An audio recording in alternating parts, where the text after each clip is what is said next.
Stellt euch vor, ihr seid auf dem Weg in die Eisdiele, auf eurer Bude und dann knackt's. Ja, heute das Thema Knacken am Fahrrad oder Knarzen, Quietschen, je nachdem. Alle möglichen Geräusche, die das Fahrrad so macht, die nicht normal sind. Und das ist ja wirklich ultra nervig. Ich glaube, jeder von euch hat es schon mal gehabt. Ihr hockt euch irgendwie drauf, entweder hier so oder beim Bremsen oder ihr fahrt irgendwie in die Kurve oder es knarzt, wenn man auf die Pedale irgendwie steigt. Also ich glaube wirklich, das ist ein Thema, das betrifft jeden irgendwann mal. Und ich habe mir gedacht, weil das so ein wirklich interessantes Thema ist, machen wir da mal ein Video zu. Und es wird sogar nicht nur ein Video dazu geben, sondern eine komplette Videoreihe. Der Lotte war nämlich aktiv, ich habe mir Gedanken gemacht. Es ist wie folgt geplant. Wir machen heute ein Video, wo wir so ein komplettes Bike einfach mal anschauen. Ich werde darauf eingehen, welche Stellen am Fahrrad sind so die häufigsten Stellen, wo es gern mal knackt. Was kann man dagegen tun? Und dann gibt es natürlich viele Stellen, da ist nicht einfach nur damit getan, vielleicht mal eine Schraube nachzustellen oder irgendwas sauber zu machen. Das ist dann wirklich, da muss man vielleicht auch mal was ausbauen, vielleicht auch die Federgabel ausbauen, vielleicht mal die Kurbel ausbauen. Also gibt es ja unterschiedlichste Szenarien. Und für diese, ich sag mal, größeren Reparaturen wird es dann eben einzelne Videos geben, wo wir erklären, was man da dann genau machen muss und was man da genau wie fetten muss oder wie sauber machen muss. Das heißt, es ist so gedacht, ihr schaut euch dieses Video an, danach könnt ihr viele Sachen vielleicht schon beheben und sagen wir mal, die größeren Reparaturen, wenn das bei euch zutrifft, da gibt es dann separate Videos zu. Ich hoffe, das klappt so. Ich denke, das könnte eine echt coole Sache werden und am Ende vom Tag hoffe ich mal, dass dann jeder, der ein Problem hat mit einem Knacken am Fahrrad, nach diesem Video bzw. dieser Videoreihe das Knacken dann beheben kann. Okay, dann würde ich sagen, wünsche ich euch viel Spaß. Wir legen los!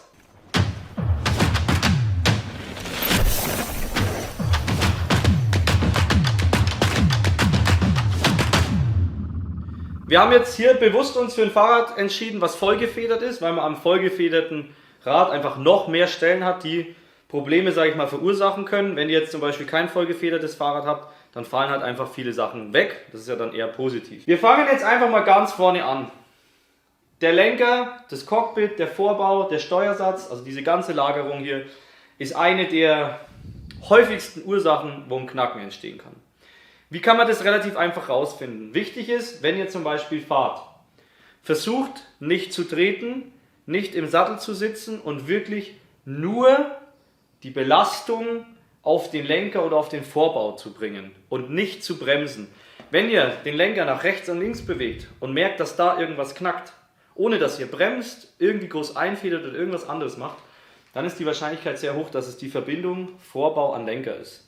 Ganz oft ist es wirklich die Ursache, manchmal sind es wirklich nur lockere Schrauben oder Dreck. Einfach mal hier Lenker abnehmen, alles schön sauber machen, wieder drauf machen, festmachen, fertig. Bei Carbonlenkern auch sehr wichtig, Montagepaste für Carbon verwenden, auch oft die Ursache für Knacken und dann sollte es in 99% der Fälle behoben sein, wenn das der Fall ist. Weiter kann es natürlich auch noch der Steuersatz hier sein.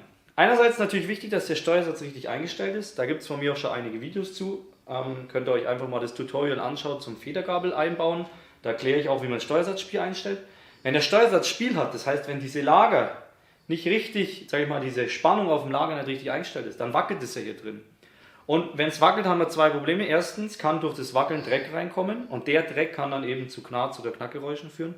Und andererseits, dadurch, dass wir hier keine schlüssige Verbindung haben und es hin und her wackelt, knackt es natürlich so und so. Also Steuersatzspiel immer mal wieder überprüfen. Ja, und schauen, dass hier, sage ich mal, nichts wackelt und es fest ist. Auch sollte man hier einfach mal drehen. Wenn man dann zum Beispiel merkt, oh, irgendwie läuft es rau, man hört schon so richtig die Lager irgendwie, dann könnte es darauf hindeuten, dass man mal ein neues Lager einsetzen muss und dass die Lager einfach kaputt sind. Ein kaputtes Lager kann auch immer mal knarzen oder knirschen. Ne?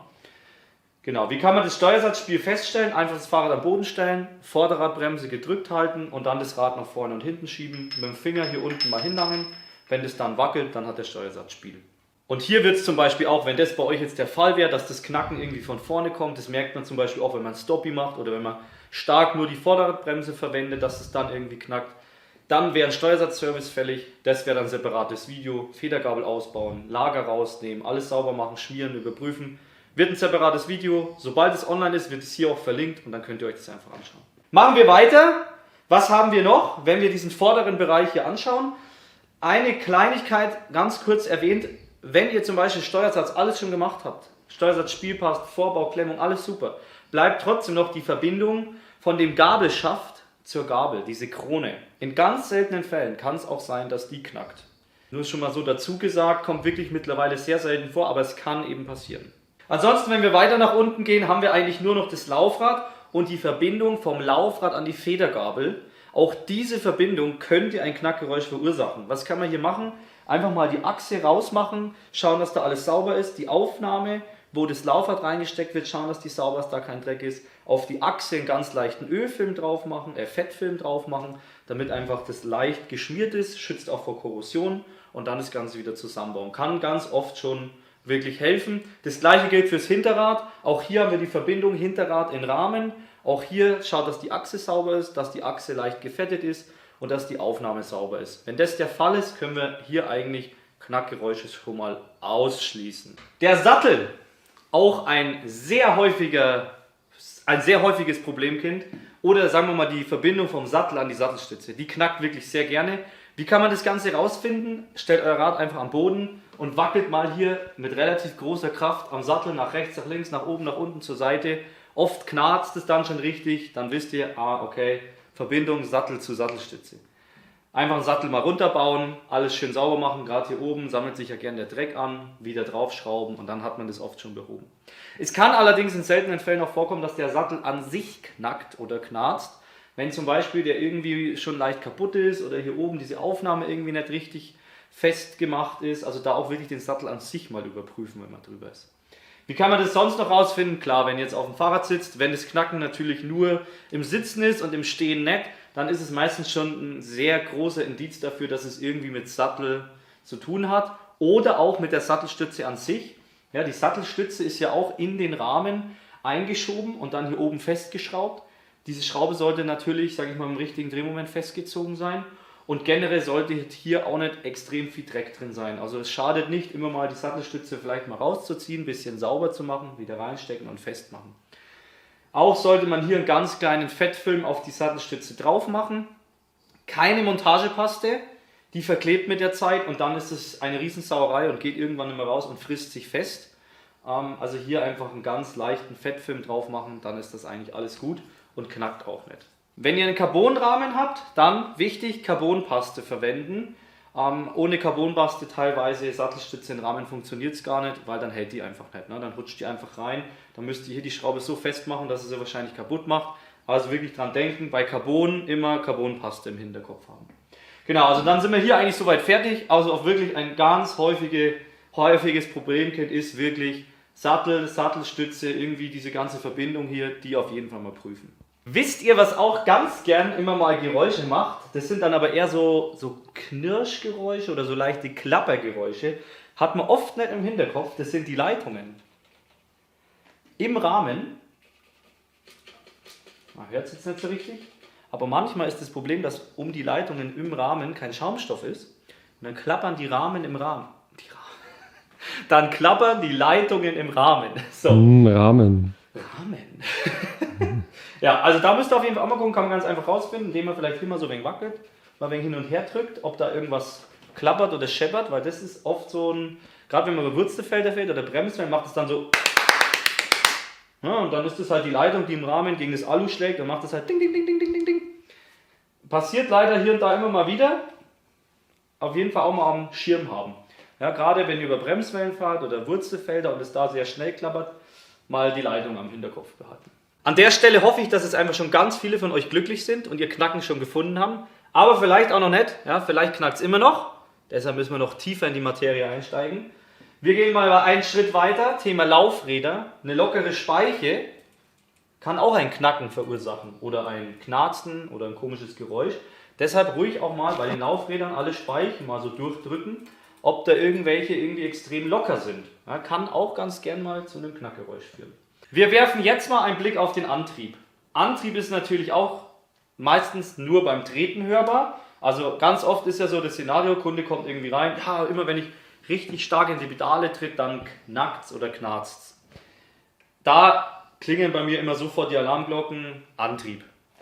Würde ich als allererstes immer mal einen Blick auf die Kurbelgarnitur werfen. Einerseits, ob überhaupt die Kurbelarme fest sind oder ob die vielleicht Spiel haben. Ja, man kann hier dann auch mal so ein wenig wackeln. Wenn die ein Spiel haben, gilt das gleiche wie beim Steuersatz vorne, wenn hier ein Spiel vorhanden ist, kann Dreck rein, überall wo Dreck drin ist, kann ein Knacken entstehen. Also schaut bitte, ob eure Kurbelarme fest sind und ob die eventuell Spiel haben. Wenn das immer noch nicht an euer Problem löst oder es trotzdem weiterhin knackt, auch die Pedalen bitte mal testen, ob die ein Spiel haben, ob die sich schön drehen lassen, ob die irgendwie rau laufen. Gegebenenfalls auch mal die Pedalen, wenn ihr die Möglichkeit habt, mal kurz andere Pedalen drauf machen, wo ihr wisst, die knacken nicht. Pedalen sind einfach auch sehr häufig das Problem.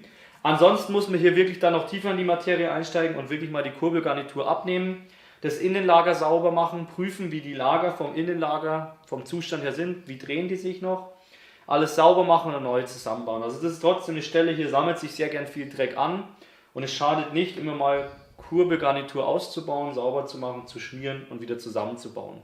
Also wenn ihr wirklich bei starken Belastungen ein Knarzgeräusch habt, dann Kurbelgarnitur Innenlager, die Richtung.